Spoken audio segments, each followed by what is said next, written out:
How's it going, everybody? Just wanted to do a update on my SCCY CPX2. Just want to apologize first for this video. I'm just using, or the quality, I'm using my phone. But I wanted to do an update on it. I know people had seen the other videos, or video I should say, where the hammer had failed and or something in the mechanism. So you'd pull the trigger back all the way. The hammer would come back, and when it would reach to the what would be the breaking point, it never would. And then when I would release the trigger, the hammer would just follow back, but would not dry fire and ignite the round. So that was definitely not a good thing to happen, especially within, the first 50 rounds or so already failed.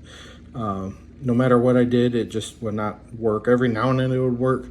So something definitely was mechanically not right. So again, I know people are saying, why are you buying that cheap gun? I already have tons of higher quality firearms. I didn't even need this. I just, local store had it on a really good sale. It was just strictly just because of the price point. It was a cheap gun. I figured just to have for a beater gun or something just to leave in a car or something like that, So something I wasn't real worried about getting beat up or something. That's all I bought this for. I knew buying it what I was getting, or a possibility of what could the end result be. So that's the only reason why I bought it, just because it was really cheap, and I says why not. But anyways, so yeah, so I definitely had an issue. It was not firing. Every now and then it would. Couldn't even get through the first 100 rounds. Brought it home, just kept messing with it, playing with it, just pulling the trigger, dry firing it, stuff like that. Finally, it started working again, and it almost seemed like it was back to normal. So I thought, well, maybe it was just a fluke. Take it out again, and was fine for a little bit, then it did it again. So right away, I knew something was wrong with the gun. Contacted Sky, definitely friendly. Sent it in. I got it back. I even sent them paperwork, just, I hand wrote what I would like to see if they can give me the round count so I can keep track of, the rounds I put through it as far as overall reliability of the firearm. Did not send me anything back about that. Didn't even send me any regular paperwork about what they did to fix the gun, which they did fix the hammer issue. I'll show you it is unloaded. But they did fix the hammer issue, so that does fire. And the other issue, I told them that the magazine would not lock back on the last shot when you would fire it. And even with these two factory mags, because I knew the one I had issues with, I even marked a X on it, if you can barely see it right there, kind of right in there. But so that way I knew that I told them, like, hey, this is the bad magazine that I had issues with.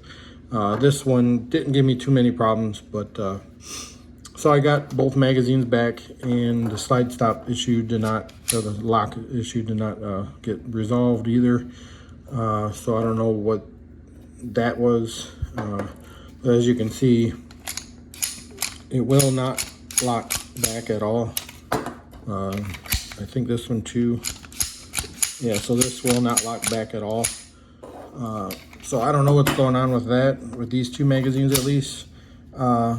So after shooting it from getting it back, it did fire, but the only problem I had now, again, was the slide locking back issue, and also I was getting jams where, well, one of the magazines right away from the first round would completely nosedive way below the follow or the feed ramp. So it completely bugger up.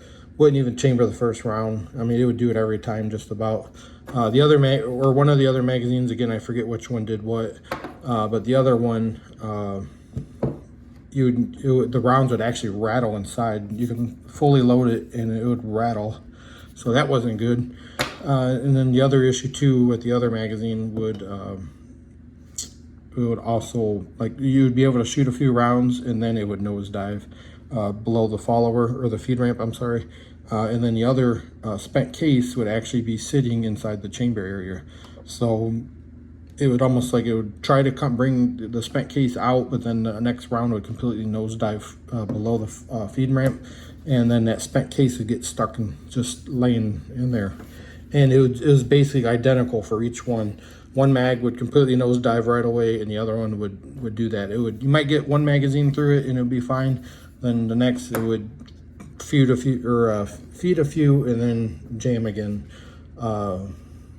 So had no idea what was going on with it.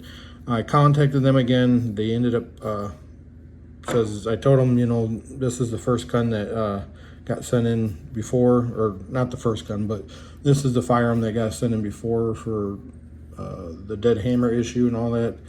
So they said, well, just give us your information again.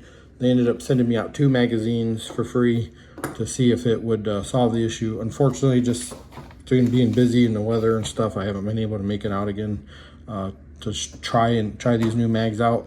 But what I will say, when I first finally received them, what I did notice right away is at least the slide locking issue definitely was fixed with these magazines.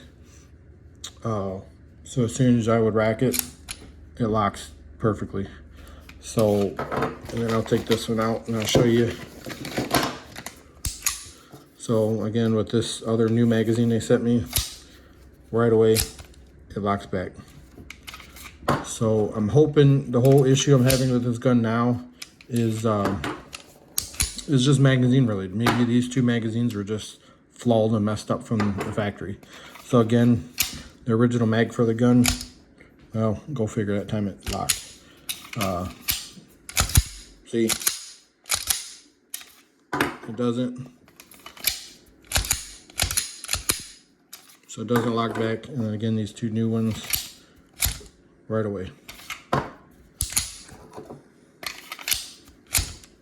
So hopefully it's just a magazine issue. Again, I do have to put these ones through the test and put a couple hundred rounds through to see how the reliability functions after that. If this gun becomes reliable with these magazines, then I know it's a magazine issue, and I'll just keep putting more rounds and make sure it's reliable. And once I find that out, then I know I can possibly trust it for, you know, something to throw in the car or in a truck or whatever for or for personal protection, you know, or something. While I have my primary, like on my hip or whatever. But until then, it's just a range toy until I can get it, or to where I can get to the point where I trust it. So for right now, these magazines don't seem to be working that good. Hopefully these ones will once I test it out. So that's a little update. I know it's a El Cheapo gun, but I mean, it's pretty nice overall. I mean, I do like the quality of it for the price point, machining and everything. Of course, I know the heavy trigger pull, but it is what it is. And I mean, there are upgraded trigger kits you can get to make it way lighter. Which once I know that this is reliable, I will definitely do that. But yeah, so hopefully I can get this thing to run in 100%. Some people have really good luck with these and put thousands of rounds and no problem. So we'll see. But other than that, that's it. If you have any questions, feel free to comment. Thanks for watching.